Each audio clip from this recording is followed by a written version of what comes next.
अस्सलाम वालेकुम। कैसे हैं आप लोग? उम्मीद है खैरियत से होंगे। और लास्ट वीडियो के अंदर काफ़ी सारे कमेंट्स आए थे कि आवाज़ नहीं आ रही, तो इस वजह से वो वीडियो दोबारा बना रहा हूँ। तमाम इन्फॉर्मेशन दोबारा मैं इस वीडियो में दूंगा आपको, बछड़े की कॉस्टिंग वगैरह के हवाले से। और स्टार्ट करते हैं बिल्कुल स्टार्ट से। मैंने बछड़ा लिया था मुल्तान से और किसी से मंगवाया था, और वो 2,12,000 का ख़रीदा गया था, और 8,000 रुपये कराची आने के पैसे थे उसमें। और इसके बाद कराची में किसी फार्म पर उतरना था, उस फार्म से अपनी मर्ज़ी के फार्म पे ले जाना भी मेरी जिम्मेदारी थी। तो वो तमाम चीज़ें मिल मिला के, और जिससे मैंने मंगवाया था उसके अपने पैसे ख़रीदने के, वो मिल मिला के 2,27,500 रुपये का मुझे वो बछड़ा कराची में आके पड़ा था फार्म पे आके। और वो 2024 में सितंबर की 22 तारीख को करीम शटल फार्म पे उतरा था। उस वक्त उसका लाइव वेट था 225 किलो। और उसके पहले ही मंथ में हैरान कुन वेट गेन आया था, जो कि 57 kg आया था एक ही महीने के अंदर। वो इसलिए कि पीछे से बछड़ा खाली था, खाया हुआ नहीं था, और बहुत जल्दी वो सेट हो गया बढ़ने पर। और पहले ही महीने में उसके अंदर काफ़ी अच्छा उसने वेट गेन दिया। अच्छा जी, पहले महीने की मैंने आपको वेट गेन बता दिया। उसके बाद उसका average weight gain 30 kg per month रहा था, जिसके अंदर से एक महीना उसका वो भी था जिसके अंदर उसके दांत निकल रहे थे, तो जिसकी वजह से वो सही चारा या वंडा नहीं उठा रहा था। उस महीने से 5 किलो वेट गेन रहा था। तो उस महीने को मिलाने के बावजूद भी 30 kg एवरेज वेट गेन रहा 7 महीने में। मैंने वो बछड़ा बेचा था मई की 5 तारीख को।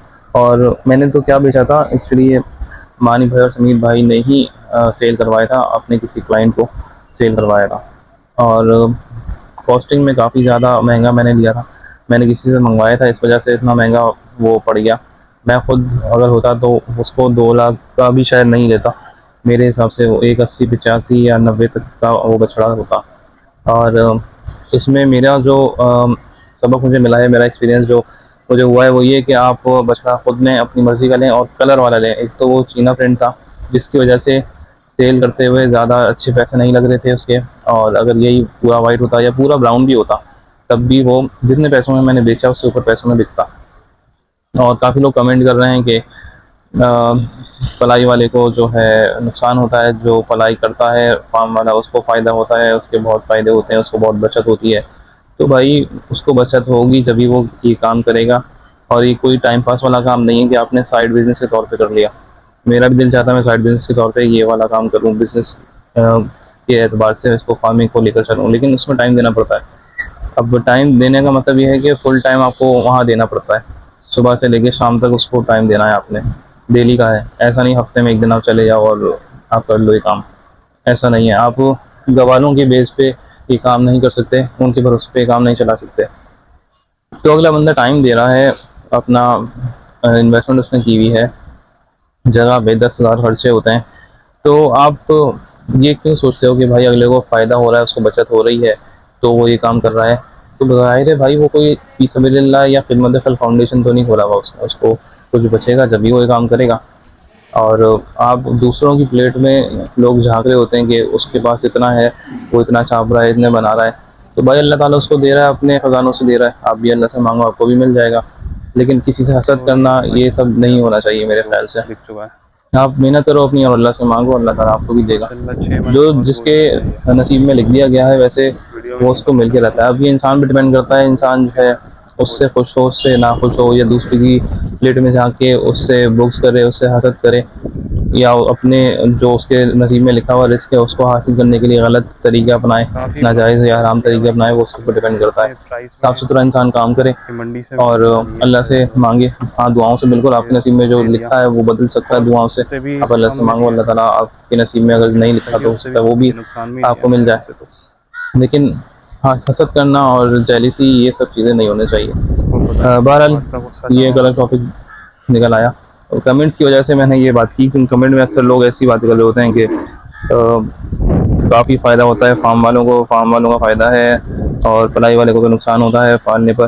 भाई जब मैं बेचने निकला था ना ये जानवर, और जिस वज़न का ये बन गया था, मैंने 225 किलो पे लिया था, 7 महीने के बाद ये तकरीबन 435 किलो इसका वज़न हो गया था। अब आप 435 किलो को अगर सोचो तो भाई 435 किलो का जानवर उस वक्त मंडी में नहीं मिल रहा था इतने में जितने में मैंने बेचा है, इतने में भी नहीं मिल रहा था।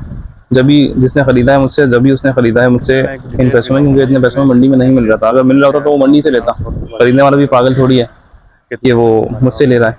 ये एक साहब हैं, ये मैं इनका ही कमेंट पढ़ रहा हूँ। ये देखें, ये साहब कह रहे हैं लूट लिया आपको आतिफ रज़ाक साहब, मंडी में इससे भारी ढाई का लिया है। और उसके बाद खुद बोल रहे हैं कि अगर सस्ती ना होती मंडी, इतने का नहीं पड़ता जितने का आपका पड़ा है। अच्छा भाई, तो इनको मैंने ये कमेंट पर रिप्लाई किया था कि अगली बार मैं आपसे रब्ता करूँगा, मंडी से मुझे दिलवा देना, आप अपना कॉन्टेक्ट नंबर शेयर कर दो। तो उन्होंने कोई कॉन्टेक्ट नंबर शेयर नहीं किया। तो सिर्फ ये मैसेज करके, कैसे कमेंट करके चले आते हैं लोग, जब इनको रिप्लाई करो तो फिर ये रिप्लाई करते नहीं आगे से। तो काफ़ी ऐसे कमेंट्स आए थे डिफरेंट डिफरेंट, मैंने सबको ही रिस्पॉन्ड किया है। और ज़्यादातर कमेंट्स तो वॉइस के हवाले से थे कि वॉइस सही नहीं है। ये पता नहीं भाई साहब क्या कहना चाह रहे थे। भाई मिर्ची इसकी सांस की नाली में चली गई है, अल्लाह जाने क्या बोल रहे थे। इनको जब मैंने पूछा क्या कहना चाहते हो तो भी इनका कोई रिस्पॉन्स नहीं आया। बहरहाल, अच्छा, बहरहाल इस चीज़ को यहाँ पे ख़त्म करते हैं। मेरे ख्याल से मैंने तमाम चीज़ें आपको बता दी हैं। और पलाई जो थी, पलाई इनकी वेट के हिसाब से थी। जैसे जैसे वज़न बढ़ रहा था वैसे वैसे पलाई बढ़ रही थी। तो स्टार्टिंग पलाई जब इन्होंने ली थी मुझसे 25,000 रुपये ली थी, और उसके बाद वेट बढ़ता रहा तो पैसे बढ़ते रहे, फिर 30,000 हुई, फिर 35 हुई, और आखिरी महीने में जाके फिर 400 किलो क्रॉस हुआ था तो 40,000 पलाई हो गई थी।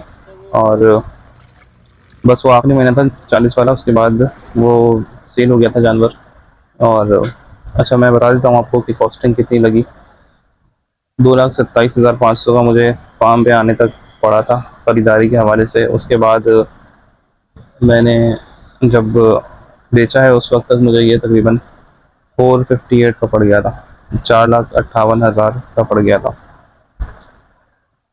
तो ये टोटल मेरी कॉस्टिंग थी 7 महीने के अंदर, जिसमें एवरेज वेट गेन 30 किलो रहा है। लोग समझते हैं काफ़ी आसान काम है ये पलाइयाँ करना और कोई भी कर सकता है, तो भाई आसान काम नहीं, इसमें टाइम देना पड़ता है, 10,000 चीज़ें होती हैं।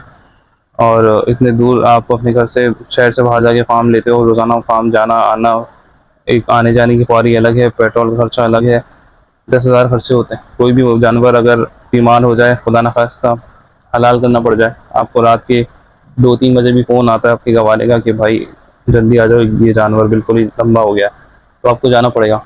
उसमें आप कुछ नहीं देख सकते, आप सो रहे हो या आप कहीं बिज़ी हो, कहीं दावत में दोस्तों में बैठे हो, आपको जाना होगा। ये आसान काम नहीं है। और जहाँ तक बात है कि कुछ लोगों ने शायद ये भी कमेंट किया था कि फार्म वालों को इतने पैसे बच जाते हैं कि उनके अपने जानवर फ्री में पल जाते हैं। तो भाई अगर मैं आपको एक एग्जाम्पल से समझाता हूँ, एक बंदा है जिसके पास 50 जानवर हैं और एक जानवर पे उसको 2,000 बच रहा है तमाम कॉस्ट निकालने के बाद। तो 50 जानवर से आप ये लगाओ तो उसको 1,00,000 रुपये टोटल बच गया महीने पे, 50 जानवरों पे। तो अब 50 जानवर से उसके जानवर हो गए 70, यानी 20 जानवर उसके एडिशन आ गए। जो एडिशनल 20 जानवर आए हैं तो उसको 20 को आप मल्टीप्लाई करो 2,000 से तो 40,000 एडिशनल आ गए। पहले वो 1,00,000 में उसका पूरा घर का गुजारा हो रहा था, उसका सारे एक्सपेंसेस ही करके 1,00,000 थे, अब वो हो गए एडिशनल 20,000, 40,000 उसके पास आ गए एडिशनल। तो एडिशनल 40,000 का वो जानवर में इन्वेस्ट करे या कुछ और काम करे, उसकी मर्ज़ी है भाई। वो अपने जानवर उसके ऊपर पलवाए या कहीं और लगा दे वो 40,000, तो उसकी मर्ज़ी है। उसमें आप ये ना सोचो कि आपके पैसों से उसके जानवर पल रहे हैं। भाई वो उसका प्रॉफिट है, जो वो आपको आपकी चीज़ पाल के दे रहा है। जैसे उसका हक है पालने का, उसे पाल के दे रहा है, आपको आपके जानवर में फ़र्क नज़र आ रहा है, रिजल्ट मिल रहा है आपको। जहाँ पे भी पलवाओ भाई, ये नहीं होता कि आप यहाँ से पलवाओ वहाँ से पलवाओ, जहाँ से आपका दिल मुतमईन है वहाँ से आप पलवाओ। लेकिन आपका जो पैसे आप दे रहे हो ना और जो रिज़ल्ट आपको दिख रहा है वो वैल्यू टू मनी होने चाहिए। पैसों में उसका अब फ़र्क दिखे आपको, जो मैं पैसे दे रहा हूँ हाँ वो नज़र आ रहा है फ़र्क। ऐसा नहीं है कि आप दे रहे हो 50,000 रुपये, फ़र्क आपको दिख रहा है 25-30,000 रुपये का। तो उस चीज़ को देखना चाहिए बस। बेशक आप कहीं से भी पलवाओ, जो भी फार्म हो, जितना बड़ा फार्म हो या जितना छोटा फार्म हो, कुछ लोग ये ऐसे भी कमेंट कर रहे होते हैं कि भाई पलाई बहुत ज़्यादा है, ये 15,000 में ही पल जाता है। 15,000 में बिल्कुल पल जाता होगा, लेकिन फिर उसके रिजल्ट भी वैसे ही होते होंगे। ठीक है जी। अच्छा, ये तमाम चीज़ें हो गई मानी भाई के फार्म के हवाले से, जो मेरा एक्सपीरियंस रहा है वहाँ पर। उसके बाद दूसरी चीज़ ये थी जो मैंने बकरों के हवाले से डिस्कस किया था। लोग अक्सर ये समझ रहे हैं कि शायद मैं उनकी पलाई से सेटिस्फाई नहीं हूँ, या मैं कुछ नेगेटिव बात कर रहा हूँ। मैंने कोई भी ऐसी नेगेटिव बात नहीं की है, ना मैं ये कह रहा था कि मैं पलाई से सेटिस्फाई नहीं हूँ। बात मैंने ये कही थी कि मैंने जो बकरा लिया था, वो मैंने खुद ही से सोच लिया कि शायद 100 किलो कर जाएगा लाइव वेट ई तक, लेकिन वो नहीं किया। क्योंकि वो अ, जब मैंने लिया था उस वक्त उसका वज़न 44 kg था शायद, जहाँ तक मुझे याद है, और ये सितंबर की बात है। तो 44 kg वाला बकरा जो है, एवरेज जो पलाई गेन आ रहा था ना, वेट गेन आ रहा होता है इसके अंदर बकरों में, वो 5 किलो 6 किलो इस तरह से आ रहा होता है। तो अगर 5-6 किलो आप सितंबर से मई तक के लगाओ, जून में तो ईद थी, तो 4 महीने ये, और 4 महीने 5 महीने वो 9 महीने, 9 महीने में 5 से आप लगाओ तो 45 किलो मजीद ऐड होता, तो 85-90 किलो तक ही जा रहा था। इस वजह से उसको मैंने सेल कर दिया था। लेकिन ऐसा हरगिज़ भी नहीं कि मैं उनकी पढ़ाई से सेटिस्फाई नहीं हूँ, पढ़ाई उनकी अच्छी है माशाल्लाह। जब भी मैंने उनके पास ये दूसरा साल मेरा उनके साथ था, पहले साल मैंने माशाल्लाह बहुत अच्छा रिज़ल्ट देखा था, और एक बकरा मैंने इसमें से कुर्बान किया था, एक को मैंने सेल कर दिया था, और इस साल मैंने एक ही लिया था, और वो मैंने सेल पॉइंट ऑफ व्यू से ही लिया था, और वो भी अली भाई ने ही बकरा बिकवाया था, मैंने खुद नहीं बेचा था। उनको मैंने कहा था तो उन्होंने अपने ही क्लाइंट्स को सेल कर दिया था।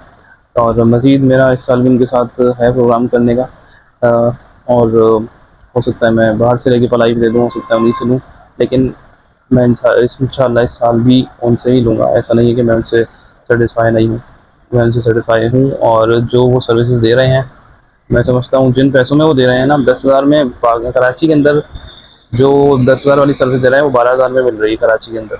वो चंबर में है उनका सेटअप, चंबर की पलाई कराची से बेहतर है। जो चीज़ें जो वो खिला रहे हैं, जो डाइट वो दे रहे हैं बकरों को, हेल्दी चीज़ें, वो कराची में नहीं मिलती। और कराची में पलाई तो ज़्यादा भी है और ये रिज़ल्ट भी नहीं है।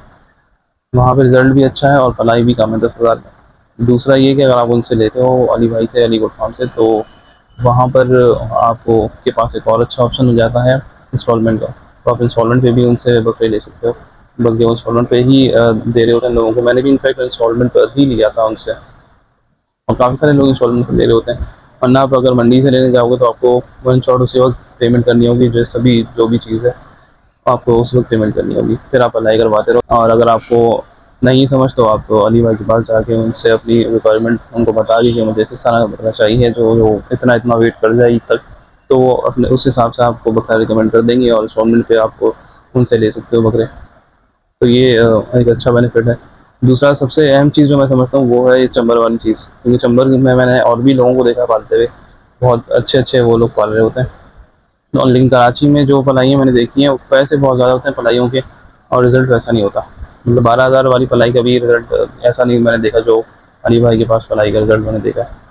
तो ऐसा नहीं है भाई कि मैं किसी की प्रमोशन कर रहा हूँ, मैंने कोई पैसे किसी से नहीं लिए हुए, जो खुद एक्सपीरियंस किया है तो वो मैं बता रहा हूँ आपको। बाकी जहाँ आपका दिल मुतमईन हो, जहाँ आपको सही लगे, वहाँ आप खुलवा सकते हैं। तो यही थी भाई अभी तक की तमाम मेरी एक्सपीरियंस, और मेरे जो कुछ मैंने पिछली वीडियो में बातें कही थी वो सब तमाम बातें मैं दोबारा इस वीडियो में मैंने आपको बता दी हैं रिकॉर्ड करके। तो उम्मीद करता हूँ कि आप लोग अब क्लियर तौर पे मेरी आवाज़ सुन सकते होंगे, क्योंकि माइक भी लगाया हुआ है। तो मेरे हिसाब से अभी तो आप काफ़ी क्लियर तमाम बातें आपने सुन ली होंगी। मज़ीद कोई आपकी क्यूरी हो, कोई सवाल हो, तो आप कमेंट में लिख सकते हैं, मैं उस पर भी इंशाल्लाह वीडियो बना दूँगा। तो अभी तक के लिए इतना ही, मिलते हैं आपसे अगली वीडियो में, तब तक के लिए अल्लाह हाफ़िज़।